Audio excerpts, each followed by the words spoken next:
આણંદમાં ચોરીની ઘટનાના 1 મહિના બાદ ફરિયાદ નોંધતી આ પોલીસ 13 એપ્રિલે ખંભાત આરોગ્ય કેન્દ્રમાંથી કોપર પાઇપની ચોરી થઈ હતી। 3.65 લાખની ઓક્સિજન કોપરની પાઇપની ચોરી થઈ હતી અને ત્યારબાદ હવે 1 મહિના બાદ ફરિયાદ નોંધાઈ છે। 1 મહિના સુધી ફરિયાદ ન નોંધતા પોલીસની કામગીરી ઉપર પણ હવે અનેક સવાલો ઉભા થયા છે। ડોક્ટર પાસે માત્ર અરજી લઈ 1 મહિના સુધી ફરિયાદ ન નોંધી સીસીટીવીમાં દેખાયેલ આરોપી ન પકડાતા પોલીસે આખરે ફરિયાદ નોંધી છે।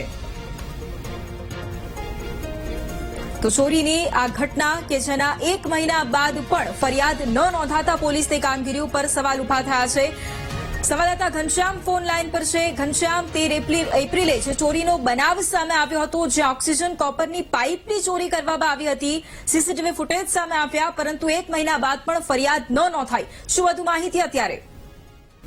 ચોક્કસથી જે ખંભાતનું જે સામૂહિક આરોગ્ય કેન્દ્ર છે તેના જનરલ વોર્ડમાંથી એક કિસ્મ આવે છે અને જે કોપરની ઓક્સિજન પાઇપ છે તે 3,65,000ની ચોરી કરીને ત્યાંથી જતો રહે છે। ત્યારબાદ તબીબના ધ્યાને સમગ્ર ઘટના આવતા તેમણે ખંભાત પોલીસમાં અંગે ફરિયાદ આપી હતી, પરંતુ પોલીસે અરજી લઈને સંતોષ માન્યો હતો। ત્યારબાદ 1 મહિના સુધી સીસીટીવીની તપાસ સીસીટીવી પણ જે તબીબ છે તેમણે પોલીસને સોંપ્યા હતા, પરંતુ પોલીસ 1 મહિના સુધી જે ચોર છે કોપરની જે પાઇપો છે ચોરી જનારને પકડી ના શકી હતી। ત્યારબાદ 1 મહિના પછી હવે જયારે પોલીસના હાથમાં ચોર નથી આવે ત્યારે તેમણે ફરિયાદ નોંધી છે, જેને લઈને અનેક સવાલો પણ પોલીસની કામગીરી ઉપર ઉભા થયા છે।